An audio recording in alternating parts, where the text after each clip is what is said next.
guys, Red the Nerd here, and today we're going to be taking a look at the Transformers Studio Series Bumblebee Concept Art Rumble. Now, if you remember from my previous review, which was the Transformers Concept Art Megatron, I mentioned in that review that I would love to see Hasbro and Takara continue this so-on concept of figures, doing figures based around concept art of characters that we never actually got to see in either the Michael Bay films or the Bumblebee movie. And I gotta safely say that my wish finally came true. Actually, it didn't, because I knew this figure was a thing, and I just wanted to tease the next review. So, you guys got to keep in mind what I say in these videos here, even though that I may ramble on and my, since I don't script any of this, it sounds like I'm like an alien trying to speak human language and you can't fully understand me. Sometimes you just got to keep in mind what I'm saying, because it might tease the next review or next video that I'm doing. So that could be a little fun little game, kind of like, kind of decipher what I'm saying in the review so that, the next video could come up. Anyway, we need to stop rambling. Let's just take a look at the actual box itself. So this is a core class figure. The box is very small, nothing too special about it. As you can clearly see, that is the concept art Decepticon Rumble there, and we'll talk more about Rumble as a character in a few seconds here. Flip around to the side here, you also got Rumble here on the side. Then on the back here, you got him in his cassette mode, and you also got him in his, pile driver stance there. Very, very nice. Flip around to the side here, you got the concept art of Rumble there being kind of blueprinted on the bottom here, which is really, really awesome. And then up here, you can see some Cybertron battle scene, and then you also got Rumble there as well. So that's it for the box. So let's take a look at the actual figure. So here is Rumble, and as you can clearly see, he is a tiny boy. But the price is not tiny at all. This figure costs $16. And honestly, it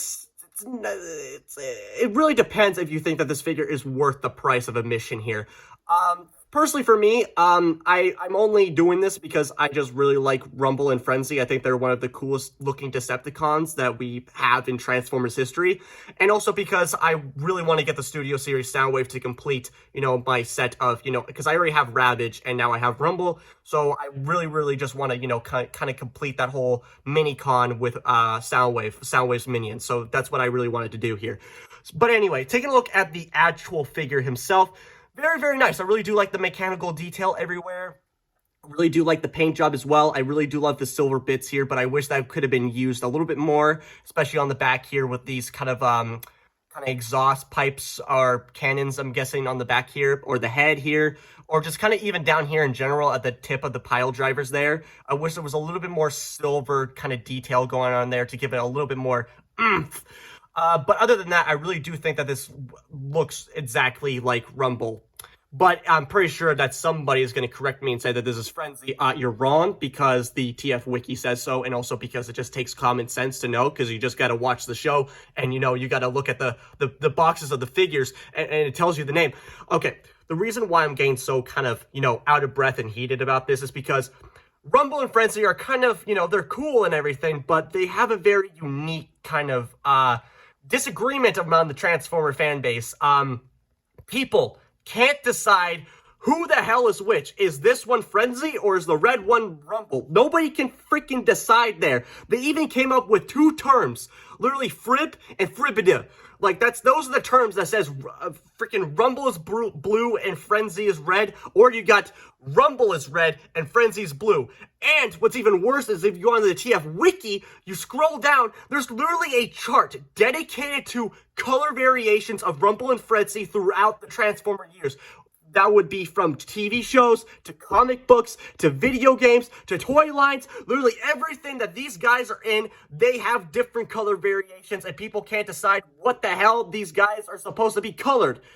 But I'm going to tell you right now that Frenzy being blue and Rumble being red is completely wrong, because this is Rumble here, because it says on the packaging, and also because you just also need to watch the show. So that's just amazing. I don't want to get too into it. And this is a toy review, not a rant video. But anyway, like I was saying, I really do like the blue. I really do like the blue with the different kind of light baby blues here with the dark blues. Very, very nice. And even the red of the visor and kind of on his chest here really do help him stand out a lot. And even kind of this like yellow kind of caution kind of stuff going up here looks really, really nice. And also the kind of yellow crotch piece there. Very, very nice. I really do like that. Articulation is also really kind of interesting on this guy. Even though that he is small as he is, he's got some pretty unique articulation here, which is really, really awesome here, is that you don't really get to see this on a core class. An actual ball joint at the head here. Usually core class figures, if you don't know, they just usually have just a swivel and they can't look up or down or side to side or anything. But for some reason, Rumble gets the special treatment here. So he's got a ball joint at the head, so he can look up that far and down that far, can move side to side. For his arms here, they can only move up and down, no butterfly joint. Rotation at the shoulder here. A hinge joint at the elbow, but that's more for the transformation. And also another hinge joint at the wrist, which is also for the transformation as well. He's also got an ab crunch as well, mostly for the transformation as well. Most of the joints on here are for the transformation because he does kind of compact into a very small looking box thing. So we'll get to that later. But for his legs here, he can kick that far and move back that far. He's got a ball joint at the knee here, so it can just rotate and do whatever the hell you want it to do. It's also got a very, very tight hinge joint at the hips here, so it can, he can kind of get a spread there as well. And he also does have a toe bend there as well, so that's very cool.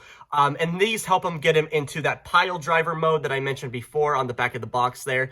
But it's kind of weird here is because the articulation for him to get in his pile driver mode is really, really cool. I really do like that. But I would have liked to see the pile drivers been a lot more, longer and a lot more thicker. Because the pile drivers are just big, giant cylinders that when they pound on the ground, it literally causes mini earthquakes to happen. But for this guy, it just looks like he's just kind of looking like me right now after eating nothing for the past 5 years. Like this, it just looks like me basically. It doesn't really do much if I just turn my camera down. You can kind of see that. That's just how close you're getting to the ground in his pile driver mode. They don't even touch the ground, so he's just kind of like a T-Rex when he's trying to pile drive the ground. He can't really reach that far unless you actually just dislocate something. And even if you try to get the feet all the way down, it still won't even go that far unless he's leaning to the side there. So I wish that the arms were just a little bit longer, just for that pile driver mode there. And so yeah. So transformation wise, so what you want to do for the transformation is that you want to detach these kind of shoulder, these back cannons or exhausts or whatever the hell you want to call them. You put them to the side there. They are actually going to integrate into the transformation instead of just being, kind of weapons. And also, by the way, they don't actually connect into his arms in any shape or form. They're just mostly for his back. I thought they were kind of like mini guns or something, but they're just for his back. So how to transform him is that you want to use the hinge joint of his arms there. And then you want to brain down this hinge joint here. There's a tab there and a slot there. And you just want to plug that in. Do the exact same thing on the other side. Then you want to rotate. And also, I forgot to mention that on the bottom of the pile drivers, there are Decepticon logos there. So that's very, very cool. But anyway, you want to move these arms up so the Decepticon logos are facing you. Then what you want to do is that you want to flip the toes and collapse them onto the actual legs themselves. Come over here, you want to spread his legs apart, and then coming back to the little things here. So on the back of these little shoulder, these back cannons or whatever, there's little holes. There's a hole here, and then there's a slot on here that are going to integrate into these here. So what you want to do is that you want to plug in this first one into that circle thing, so that make sure that this piece here is facing in towards his butthole there, so he's going to get penetrated. Then you want to come over here to this second one. So then you want to plug it in so that this piece is facing outward so that he doesn't get double penetrated. And then you wanted to collapse the legs. And then they also have the same kind of slot in the circle there. Then just kind of close up the things there. Bam. Then you want to use the kind of crunch there. And then the ab crunch. And then you just want to collapse. Kind of do that. And then, bam, now you have Rumble in his cassette mode. And if you're wondering, what the hell does he transform into? Because it does look like he's just doing a really stupid yoga pose. But he's actually supposed to transform into a Cybertron equivalent of a cassette. And basically, Ravage does the exact same thing as this. He just kind of compacts into a small little cube thing.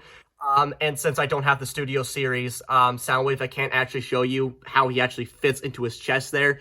But if you're wondering why does he actually look like this, it's because, you know, like I said, it's a Cybertronian version of what a cassette would look like on Cybertron. Because even though that they do transform into, you know, vehicles or stuff that are looks human made, they're actually just kind of like a kind of alien kind of robot spin to it. So basically, that this guy transforms into the equivalent of what a cassette would look like on Cybertron, basically. But just like Ravage, where he just comes out of his chest and he just like transforms, and yeah. So basically, just the exact same thing as Ravage. And sadly, I don't have the Soundwave figure to show you, so I can't show you him being put into his chest there. But yeah, that's basically, this mode is basically useless unless you actually have Soundwave, which I don't, sadly. So I'm a big Soundwave fan, and surprise, surprise, I don't have that in my collection. So this mode is basically useless. So I'm just gonna have him displayed on my shelf, being, you know, trying to do his pile driver mode. So that's basically it for this review, guys. I really hope you enjoyed this video. Like, comment, subscribe. I don't care what you do, but you guys know what time it is. So, bye, guys.